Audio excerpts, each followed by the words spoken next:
Hi, welcome to or welcome back to my channel. My name's Rebecca. Let's talk about my most anticipated 2024 releases. So first up we have Rental Person Who Does Nothing by Shoji Morimoto. One day Shoji's boss tells him that it doesn't really matter whether he's at work or not.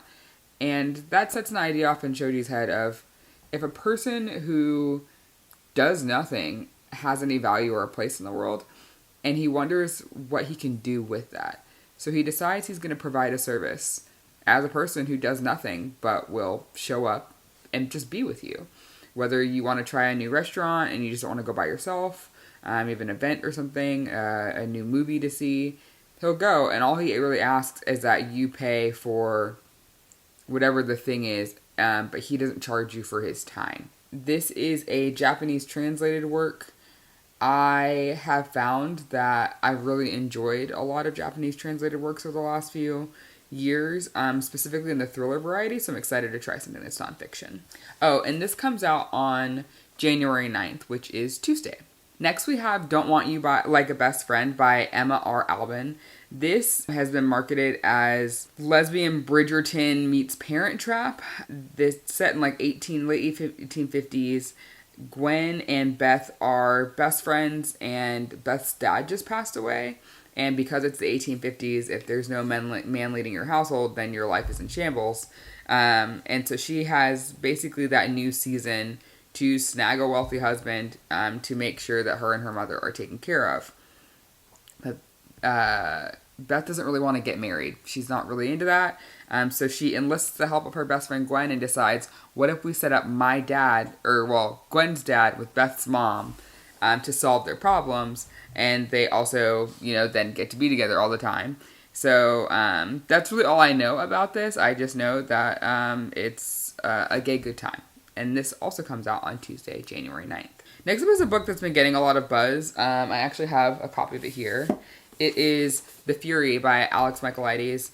He has written a couple of thrillers, and his first one, The Silent Patient, I think now has a lot of mixed reception, but when it came out, it was everywhere. And then he had The Maidens come out a couple of years ago, which didn't really hit for a lot of people. It's one that I haven't actually read. But I am excited to dive into this. This is a tale of murder. A ex-movie star goes to like a Greek island for a vacation with her closest friends over, I think, Easter weekend. And it kind of turns into a chaotic weekend. It says, Laura Farrar is a reclusive ex-movie star and one of the most famous women in the world. Every year, she invites her closest friends to escape the English weather and spend Easter on her idyllic private Greek island. I tell you this because you may think you know this story. You probably read about it at the time. It caused a real big stir in the tabloids, if you remember. It had all the necessary ingredients for a press sensation, a celebrity, a private island cut off by the wind, and a murder. We found ourselves trapped there overnight, our old friendships concealed hatred, and a desire for revenge. What followed was a game of cat and mouse, a battle of wits full of twists and turns, building to an unforgettable climax. The night ended in violence and death as one of us was found murdered. But who am I? My name is Elliot Chase, and I'm going to tell you a story unlike anything you've ever heard. I love a confined space mystery thriller. My favorite of last year was Daisy Darker.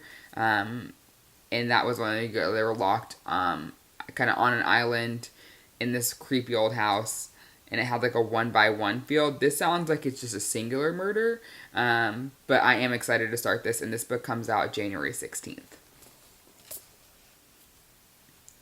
And to keep with the thriller theme, we have The Cleaner by Brandy Wells. This comes out January 30th.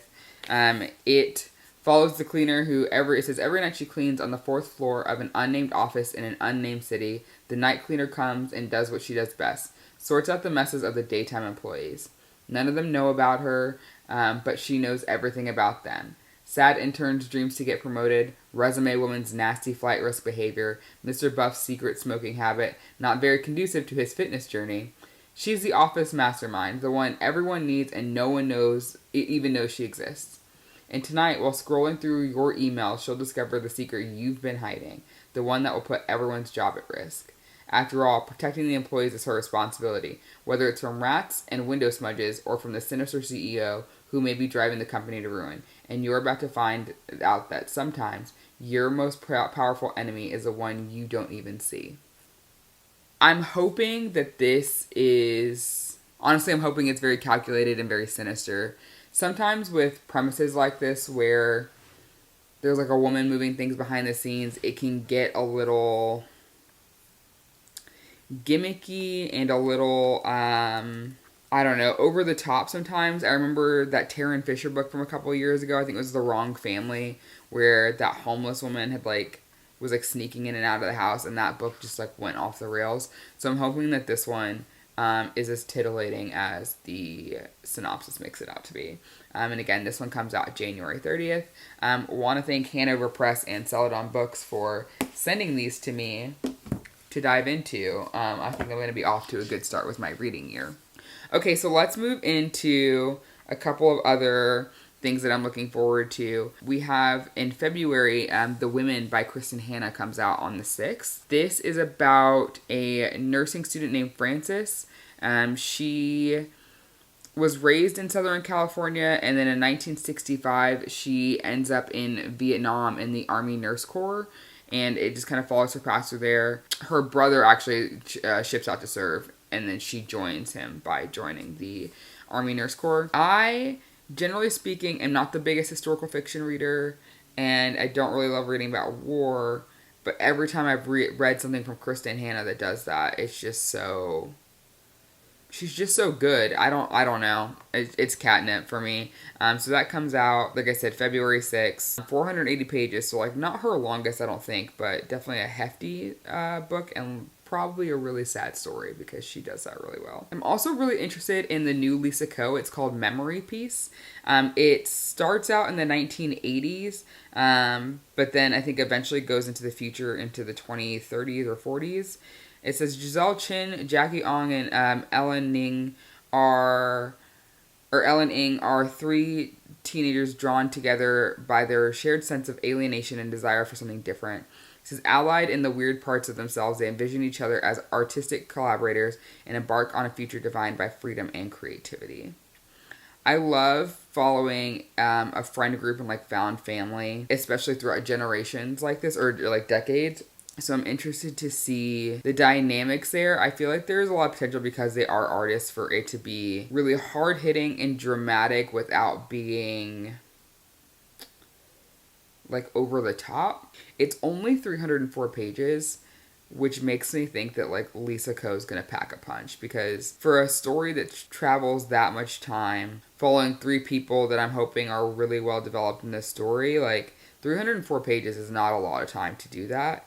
But I've heard such good things about Lisa Ko's writing, and that she doesn't need a lot to punch you in the gut, so we'll see what happens with that. Okay, next up is A Love Song for Ricki Wilde by Tia Williams.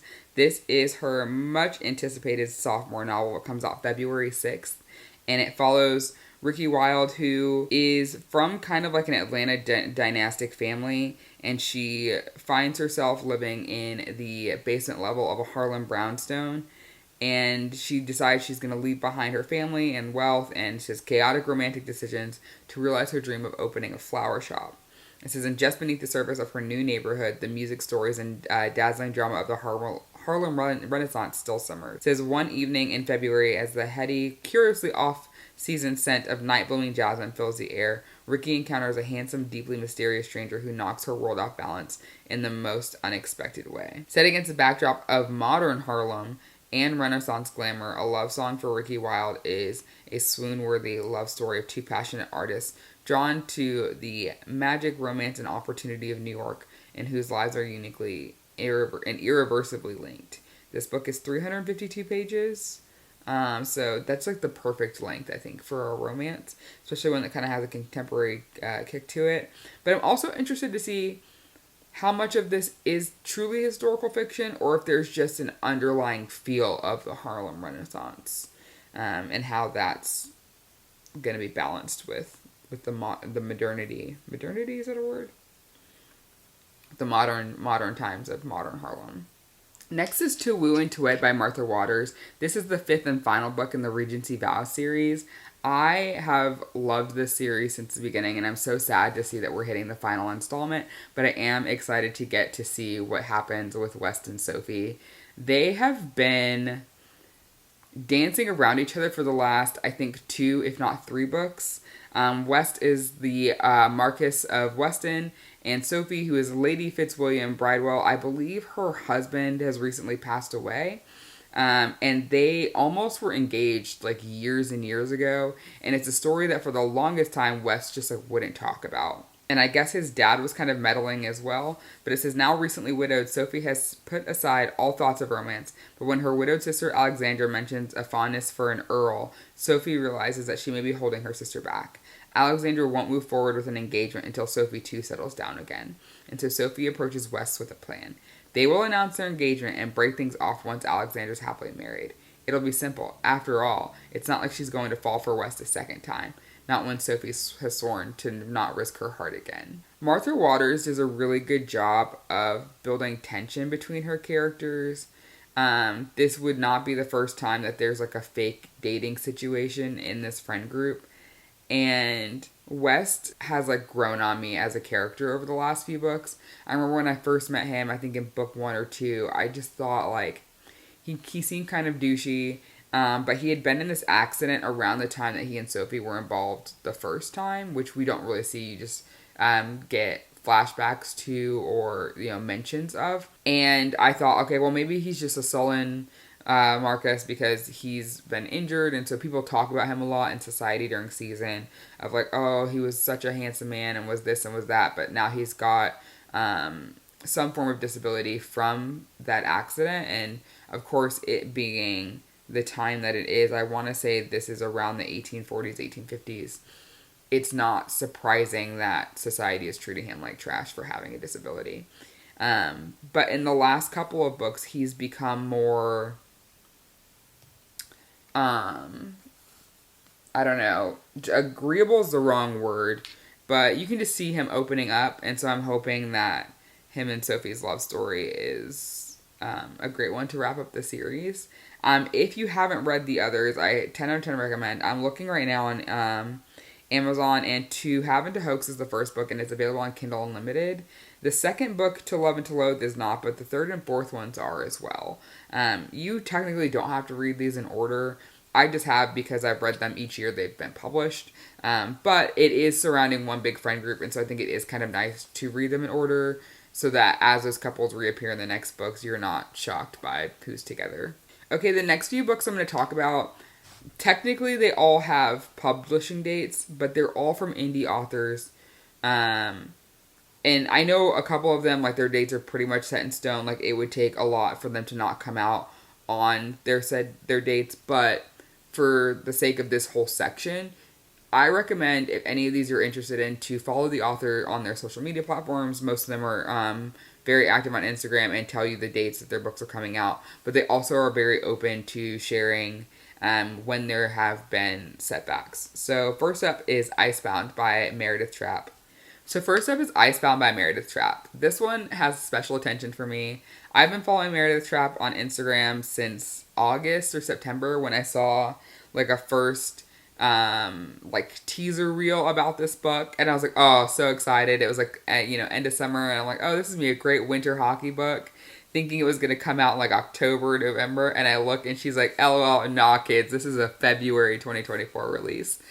And I attempted to put it out of my brain and move on, but the reels just kept coming up and coming up and coming up, and I was like, okay, well, now I'm really interested. So I'm really excited to read this. I actually joined her street team, which is a thing that I don't normally do, but I've been posting about this book a lot. So let me tell you about it. It's an age gap fake dating hockey romance. So like, if any of those tropes are your thing, welcome.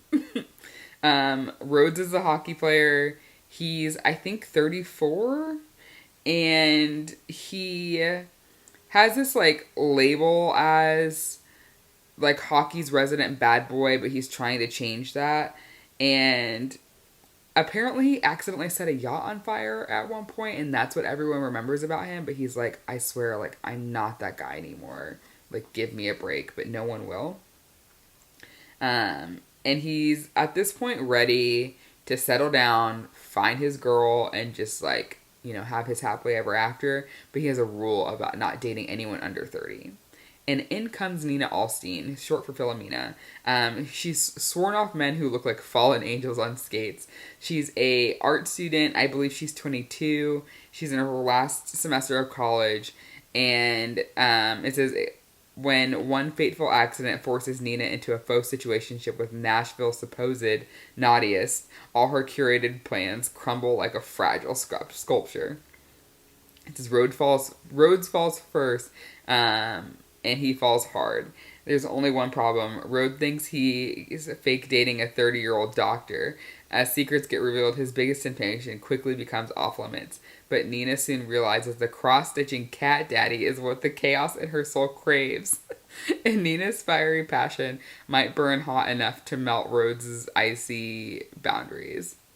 Every time I read the synopsis of this book, I am giggling and I'm like ready to dive in and meet these characters, and nothing has changed.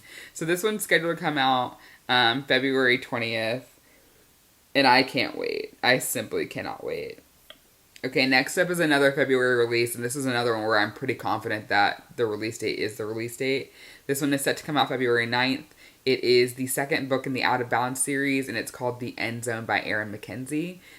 This one is going to follow two best friends who are finally going to say fuck it and get together. I'm trying to remember the character names. I'm so bad about that, and it's not in the synopsis. Well, I know Mia's name. She's the heroine. Let me see what the hero's name is. Nate. But I absolutely loved Nate in Line of Scrimmage, so I'm excited to see him and Mia. They were pretty active in that first book, so I expect that this is going to be a great time. So Nate is struggling a lot with anxiety, and Mia's his best friend, and she suggests that they go on a road trip to kind of get him out of his funk and help him address just some of the pressure he's feeling and maybe relax a little bit. And it says, something to relax my mind and ease some of the pressure, except what happens when the old feelings I thought I had buried started rearing their head again. And this time it looks like she might be feeling them back. My goal every Sunday is making it to the end zone on the field, but as the days go on, my new end zone, the place I know I can safely rest, becomes a person. I love friends to lovers romances so much. I think partly because when they're already friends, there's not this huge burden on the author to show us why they should be together, because you often get great banter, you get the familiarity, and you can just kind of see it. And in the first book, Nate and Mia's friendship was golden. It was great. And you could also see the inklings of, like, Nate having feelings for her, because I think at one point, like, he leaves mid-celebration to go find her and check on her, and she had, like, gone home early, something, or was, like, sick or something. And you're just like, oh, yeah, this man is gone for this girl. Like, who is he kidding? So I'm excited to see how that actually unravels. And I recently learned that I love a road trip. Watch Your Mouth by Candy Steiner really got me back into road trip romances. So I keep saying I'm excited, but I am. I'm excited to jump into the end zone and see what's going on with Nate and Mia. Okay, the next book is from Kat Singleton. She's written several things, but one of her books that, like, really popped off last year was Black Ties and White Lies. It was a billionaire romance series. I think it's called Black Tie Billionaires. Yes. The next book in that comes out in February or March? February 22nd. And it's called Pretty Rings and Broken Things. There's no synopsis for it yet. All I know is that it's another billionaire romance. It's Forks Proximity, Marriage of Convenience. Let's see, what else? Rival families, and there's a little bit of an age gap. So I think this follows Winnie and Archer, who were side characters in the first book. Yeah, it does.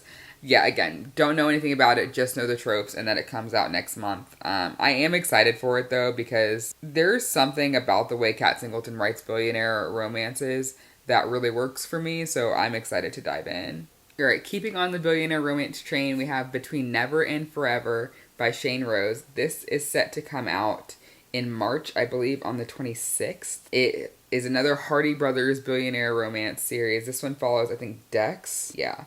Dex and Keelani. It says, our paths were never supposed to cross, but they tangled irrevocably during those summer nights where we exchanged forevers and I loved yous under the stars in secret. He knew it had to be that way, yet he betrayed our relationship the moment he made it public. So I left him brokenhearted in order to save us both. Years later, to help my family financially, I signed a 6-month contract to perform within the Black Diamond Resort and Casino. It should be easy. But Dex Hardy is now the cold, ruthless billionaire tycoon who owns it, and he wants revenge. When he finds out I have a ring on my finger, he makes his own deal with me. Leave the man I'm with, get engaged to him instead, or else. 6 months of calling Dex my fiance, even if he stares at me with hardened eyes. 6 months of ignoring his electrifying touches and pretending I don't love him, when I still do. The problem with faking this engagement is I'm starting to believe in forever with him. Yet as more truths come to light, my fiance may never want me. I love this series.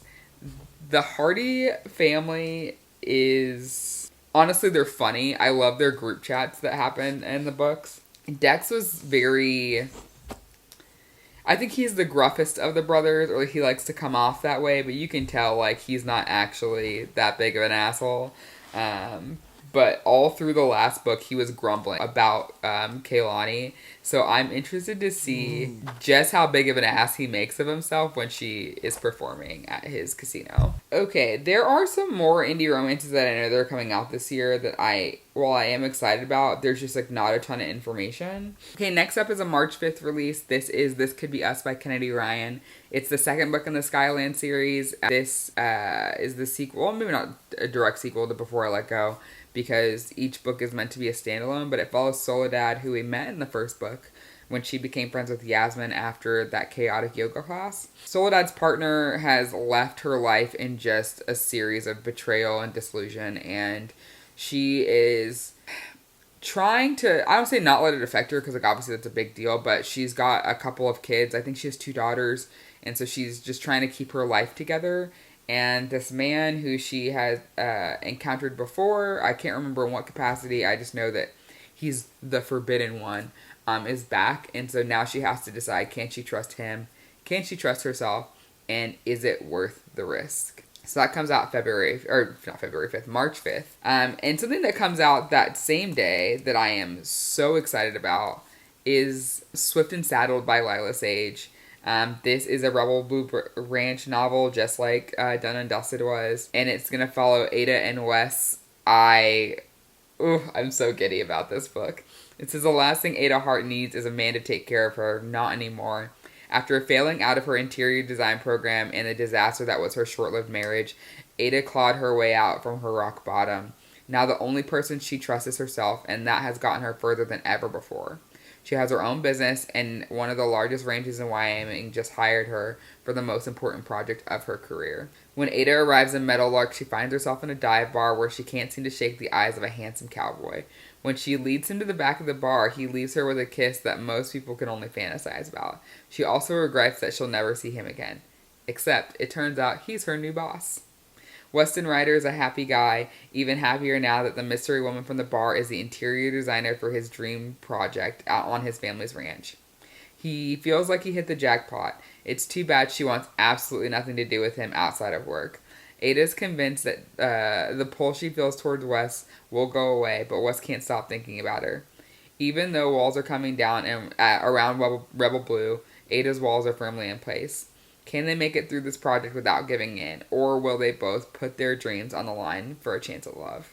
I loved Wes's character in Done and Dusted. He's Emmy's brother, and when we met him, he was ready to take on more responsibility around the ranch. He really wanted to create this, I'm trying to remember what it was, if it's a spa or what, but like some sort of new entertainment space for people to come when they visit the ranch. And maybe it was a bed and breakfast, I really can't remember. I just remember it being his passion project and him walking through it with Emmy of just like all his grand plans for it, because it at the time was just like this dilapidated building that needed to be knocked down. And you could just tell that he is just the sweetest guy and he just deserves good things.